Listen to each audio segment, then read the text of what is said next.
Baiklah, saya akan membagikan tugas modul 3.1 A7 demonstrasi kontekstual pengambilan keputusan sebagai pemimpin pembelajaran.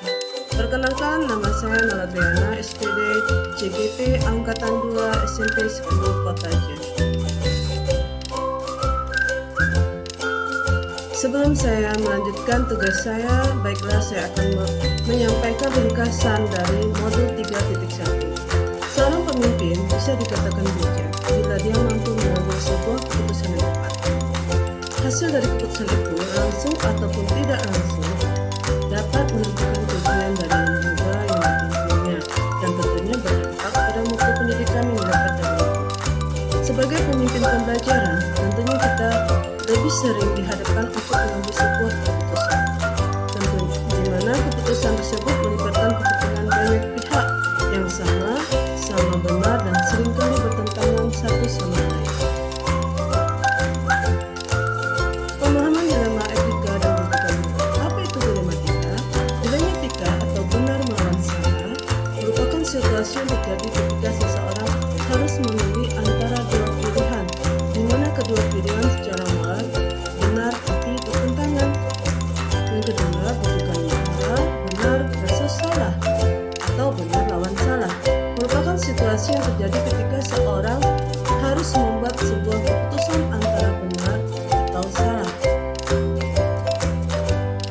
Ada 4 paradigma yang dilema etika, yaitu dari pengalaman kita sebagai pendidik, kita telah mengetahui bahwa dilema etika adalah hal yang dihadapi selama berhadapan dengan kerja dan orang banyak. Ketika kita menghadapi situasi dilema etika, akan ada nilai-nilai kebaikan yang selalu bertentangan seperti cinta dan kasih sayang, kebenaran, keadilan, kebebasan, persatuan, toleransi, tanggung jawab, dan penghargaan akan hidup.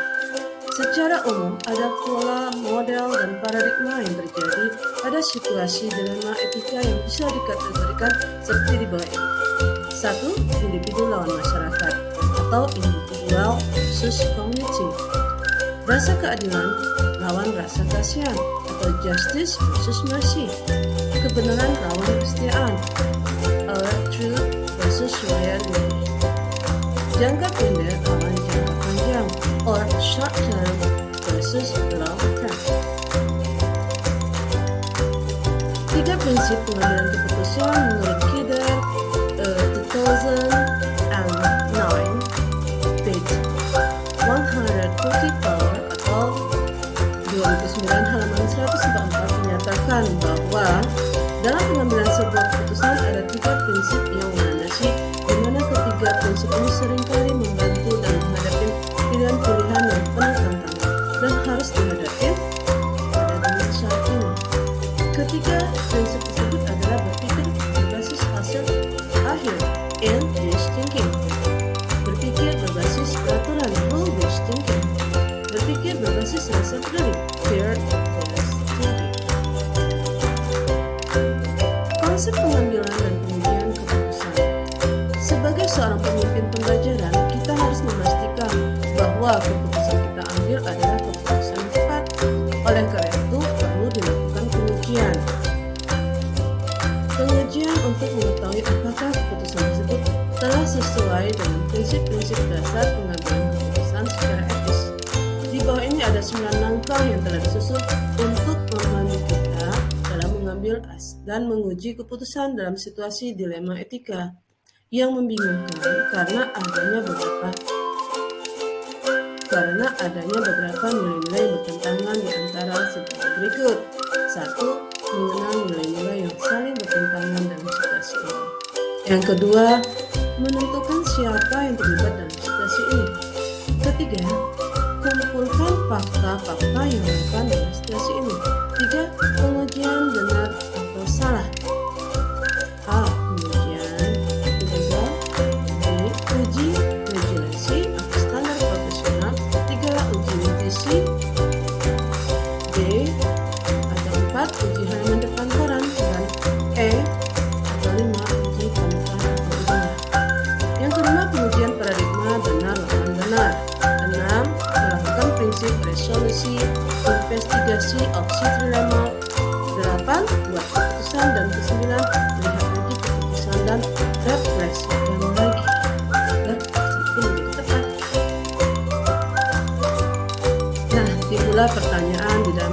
tugas yang harus saya dan teman-teman CGP untuk menjawabnya.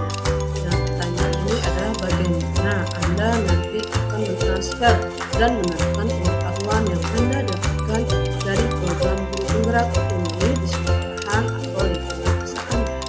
Jawaban saya, untuk dapat mentransfer dan menerapkan pengetahuan yang saya dapat dari program guru penggerak pada sekolah dan lingkungan saya adalah kebetulan saya akan mensosialisasikan ilmu yang saya peroleh dari pendidikan guru penggerak kepada teman guru di sekolah, siswa, dan orang tua siswa dan komunitas NGP.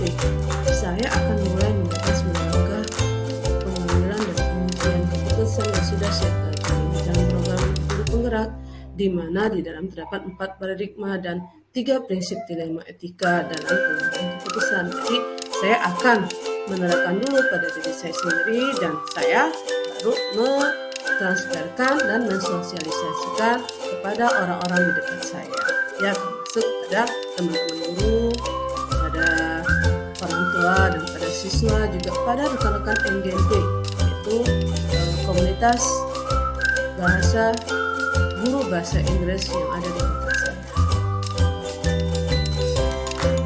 Yang kedua adalah apa langkah-langkah awal yang Anda lakukan untuk memulai mengambil keputusan berdasarkan pemimpin pembelajaran?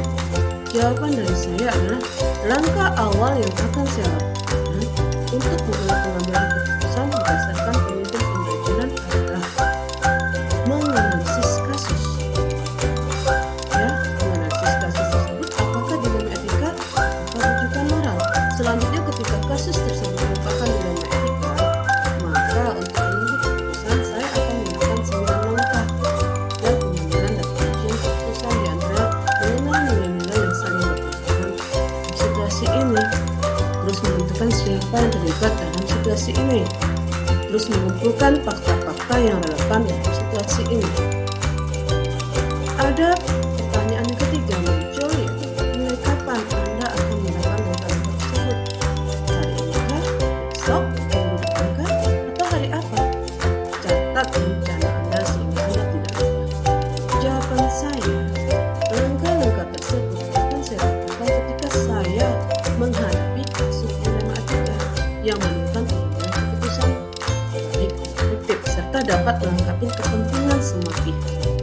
Pada saat kasus dilema etika yang saya hadapi, maka langkah-langkah tersebut akan saya lakukan, ya, dengan memperhatikan 4 paradigma pengambilan keputusan, 3 prinsip dilema etika, dan 9 langkah pengambilan dan pengujian keputusan. Terus pertanyaan keempat, siapa yang akan menjadi pendamping Anda dalam menjalankan pengambilan keputusan? Sebagai pemimpin pembelajaran, seorang yang menjadi teman diskusi Anda untuk menentukan apakah langkah-langkah yang Anda ambil telah tepat dan efektif. Di sini kita butuh orang, ya. Nah, jawaban saya, pada saat kita mengambil keputusan, kita tidak hanya sendiri. Kita tidak hanya sendiri. Masukan dari rekan-rekan sejawat dapat kita jadikan sebagai pembanding atau menguatkan kembali keputusan yang kita ambil. Apakah keputusan ini sudah tepat atau efektif atau belum? Menurut saya, yang menjadi pendamping atau teman diskusi dalam menentukan langkah-langkah pengambilan keputusan sebagai pemimpin pembelajaran adalah pertama, para sekolah, rekan sejawat, siswa dan orang tua siswa, komite dan pengelola sekolah ini. Pertama juga saya mungkin akan meminta bantuan dari keluarga saya, dan jika itu diperlukan. Baiklah, inilah yang dapat saya sampaikan dari tugas demonstrasi kontekstual modul 31 pengambilan keputusan. Sebagai pemimpin pembelajaran, semoga bermanfaat. Tak lupa saya ucapkan